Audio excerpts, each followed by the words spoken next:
Bonsoir et bienvenue dans ce nouveau numéro d'Action Discrète. Le sujet de la semaine, c'est la stigmatisation de la communauté musulmane en France. En effet, entre les discours parfois ambigus autour du débat sur l'identité nationale et les dérapages de certains politiques, les Français d'origine maghrébine se sont aujourd'hui pointés du doigt. Heureusement, pour corriger le tir, Nicolas Sarkozy reprend une nouvelle fois les choses en main et lance une vaste campagne de communication citoyenne chargée de balayer les clichés et d'éviter les amalgames. Révélation. C'est dans un marché parisien que nous avons suivi le travail d'éducation et de prévention de la cellule propagande du ministère de l'Identité nationale. Excusez-moi, mesdames. On fait un petit sujet sur l'identité nationale. C'est un petit spot qui est destiné justement à éclairer les Français sur le sens du débat. On a des gens qui sont du ministère de l'Immigration et de l'Identité nationale qui sont ici, ces deux personnes. Et en fait, ils se sont rendus compte qu'on n'arrivait pas à définir ce que c'était être français. Par contre, on arrive à définir ce que c'est ne pas être français. Alors, je vais juste vous poser une question. Est-ce que être français, c'est égorger un mouton en haut d'un minaret, en le jetant dans le vide et en criant « Allahu Akbar » ? Mais vous avez déjà vu des gens faire ça en France? Non, j'ai un mouton d'un minaret. Non, et justement la question se pose, est-ce que c'est ça, être français? Non, mais attendez, ça veut rien dire cette question. Non, mais excusez-moi, mais... Non, mais on définit. Je vous réponds ce que je pense. Oui, mais je ne vais pas non plus vous laisser me faire dire simplement ce que vous avez envie que je dise. C'est un reportage orienté, je suis désolée de vous avoir donné... Et pas oriental. Orienté, mais pas oriental. Vous voulez faire dire à madame une phrase qui vous intéresse, vous. C'est quand même bizarre que le ministère de l'Immigration fasse ainsi le débat sur l'identité nationale. Monsieur, attendez. On veut simplement nous faire dire que les musulmans ne sont pas des... On veut les réponses. Non, bah ça c'est votre délire. C'est votre délire communiste. Mais merci à monsieur Besson. Oui. On s'est rendu compte que c'était difficile de dire ce que c'est être français. Par contre, c'est facile de dire ce que c'est ne pas être français. D'accord. Par exemple, si je vous dis le port de la burqa, est-ce que c'est ça la France? Non. Si je vous dis construire des minarets en plein centre de la capitale, est-ce que c'est ça la France? Non. Si je vous dis égorger un mouton en haut du minaret et le jeter dans le vide en criant Allahu Akbar, est-ce que c'est ça la France? Non. Si je vous dis... Ça serait bien, excusez-moi. Est-ce que vous pouvez dire, face à la caméra, lapider sa femme parce qu'elle ne veut pas porter de la burqa, ça n'est pas ça la France? Ah oui.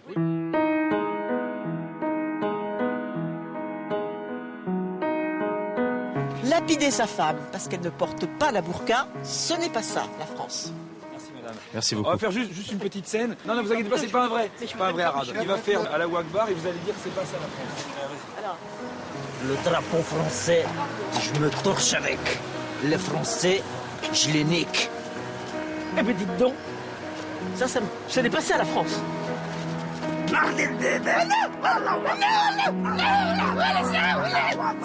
Mais c'est pas la France tout ça, c'est pas la France. C'est pas la France. Non, pas du tout, voyons, on n'a jamais vu ça.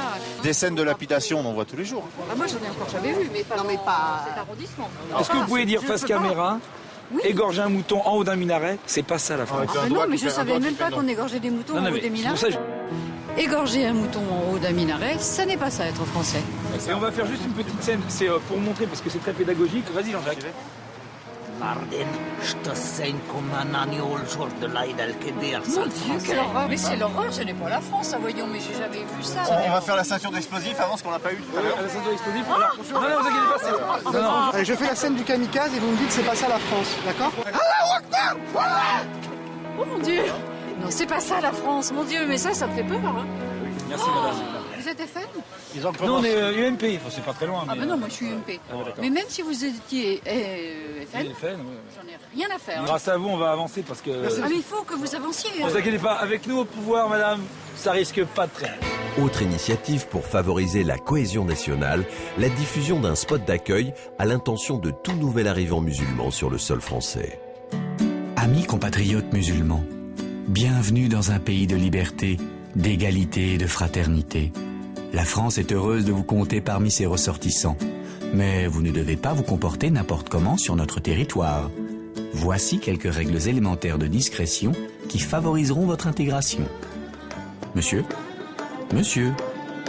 en tant que nouvel arrivant, votre attitude pourrait choquer celui qui vous accueille.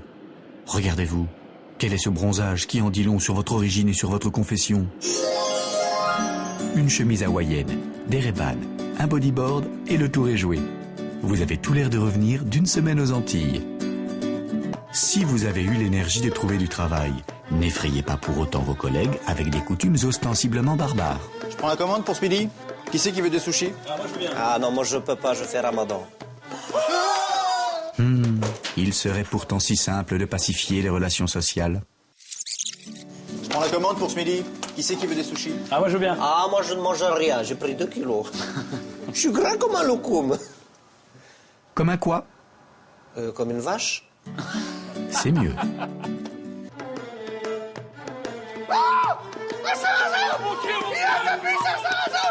Allons, Momo, qu'est-ce que vous faites? Vous cherchez l'incident, décidément. Bravo, Momo. Votre accessoire de prière passe totalement inaperçu. Et vous n'effrayez plus personne. Et votre femme ne préférerait-elle pas susciter l'empathie plutôt que la peur? De l'astuce, bon sang. Avec du bandage et un peu de coton, faites croire à une rage de dents. Voilà, amis franco-musulmans. En suivant ces quelques conseils, vous vous sentirez parfaitement intégré, libre de pratiquer votre culte, de manière humble et discrète. Regarde-moi cet accoutrement, c'est cru au bled, le bico. Je t'ai bien dit qu'ils battaient leurs femmes. Voilà, c'est terminé pour aujourd'hui. Rendez-vous l'année prochaine pour une nouvelle enquête. Action discrète, à l'action discrète.